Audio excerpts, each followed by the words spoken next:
Okay, so there's a trend in the English language where people say this word is a polite word, this word is not a polite word. Maybe it would be more polite if you use this word instead of this word. And there's curse words, which a lot of people say, yeah, we all agree that certain words are curse words.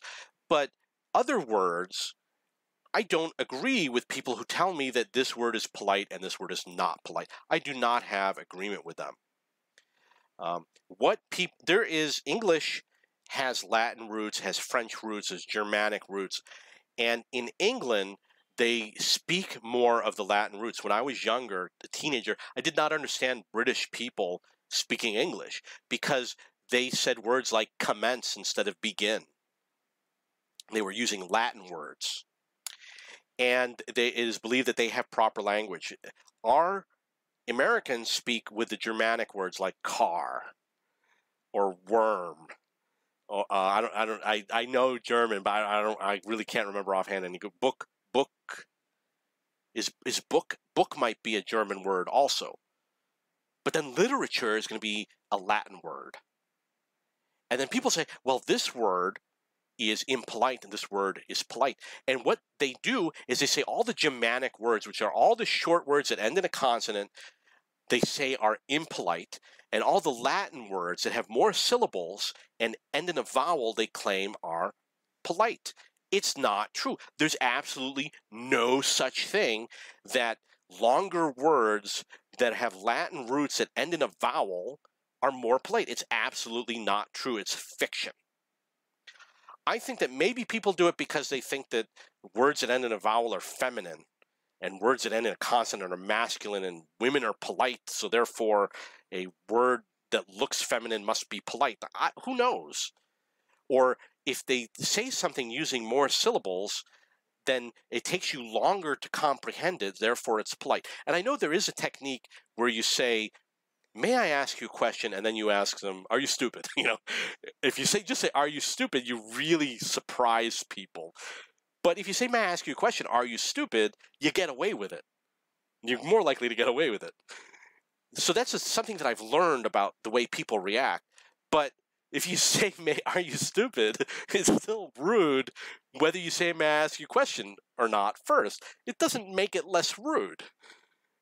So I think it's just absolute nonsense that we should say words that some people believe are more polite. It's just absolute nonsense, and I do not believe this, and I've never believed it, and I don't believe that other people should tell me what words I can say and which words I cannot say. There happen to be people who are direct and people who are not direct. New Yorkers are direct. If you go to New York City, you know who a local is because the local will just absolutely tell you absolutely what he's thinking immediately. No delay, no pause, no hesitation, and that's it. A person who's from out of town, which is a large number of people, they're afraid to initiate conversation. They're afraid to tell you how they feel. They're wishy-washy. It takes longer to figure out what they mean. So New Yorkers come across as rude, and at one time I may have believed that they were rude until I went back to the small town, Ithaca, and the town where I grew up, and I said, being in Ithaca, people are not more polite. They just are more relaxed. They take longer to make a decision. They take longer to express themselves. That doesn't mean that they're more polite and that the other person is being more rude. When I was in Colombia, people speak Spanish, and I eventually learned to understand people speaking Spanish quickly. And then I went to Spain, and people spoke Spanish so fast, I had no clue what they were saying. I could not believe how quickly they spoke. And I turned to my friend who was a native Spanish speaker, and I said, do you understand what this guy is saying? And he said, it's difficult. It's difficult to understand people in Spain, even though Spanish is his native language, because they spoke so fast. I got no belief that they were being rude in any way just because they were more direct and spoke more quickly and didn't beat around the bush. So I'm going to give another anecdote about people and language. The same friend said when you go to Germany, the train shows up on time, the bus shows up on time, everything works. When you're in Colombia, the bus doesn't show up. You got to wait a half an hour before the bus leaves. The train doesn't show up on time. Things don't work. You rely more on people getting things done. And in Germany, you can rely on technology to get things done. So he said, in Germany, things work. And in Colombia, you have to analyze people a lot more carefully because there's a lot more interaction, social interaction verbally between people in Colombia and a lot more dependency. So it's a greater skill to understand if that person's lying to you or if that person's being honest, or to read the meaning, the deeper meaning behind what they're saying. I think it's unfair. I'm a person who talks fast and I talk a lot. I talk more than other people, and I don't like it when someone says, oh, well, you're rude because you said this or you're rude because you said that. I mean, come on. It's just nonsense. Just nonsense. Would you rather people say, well, I don't want my feelings to be hurt. Well, guess what?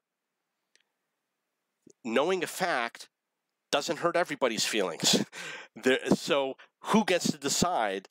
And I'm not even talking about myself. Well, what about your friend? If it doesn't hurt your friend, then, and it hurts you, but what if I say it the way you want it to be said and it doesn't hurt you, but it hurts your friend?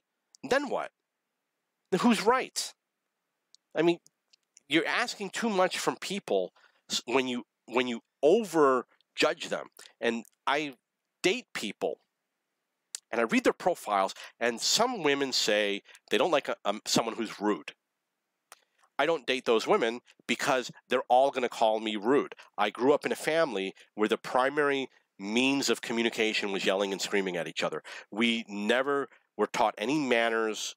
We were never polite. You wanted something, you yelled, because my mother just constantly yelled about everything. She once came into the house, she saw a pencil on the dining room table, and she yelled, "Oh my God, pencils all over the place."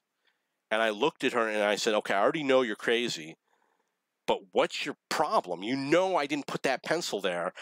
Why, just because I'm standing here, why am I the guilty party? You know, so not everybody has that upbringing where you're taught how to speak everything, to be polite and kind and all that stuff. It doesn't work. And figurative speech, some people think if you use figurative speech, you're being rude. It's not true. There's nothing wrong with using figurative speech. I use it all the time. I use it with my friends. When I moved to South America, I had to stop using figurative speech because people who speak Spanish, where English is their second language, do not understand figurative speech in English. You know, I had a friend from Spain. We were in the United States, and I said, I'm going to hit the road, and I put my jacket on, and he said, why are you putting your jacket on? I said, I just told you I'm going to hit the road. You know what I mean? I said, I used some other figurative speech. Like I said, I'm going to get out of here, you know, and he didn't understand. So, polite words, impolite words, you really got to give people a break on this. I never ever said to another person, unless they cursed, and which I don't like to curse, I never believed that another person was using polite words or impolite words. It's not a belief system that I have. And if it's a belief system that you have, well, telling someone else that they have to do it is fascism. Look up the definition of fascism. It is controlling other people or businesses. That's what fascism is.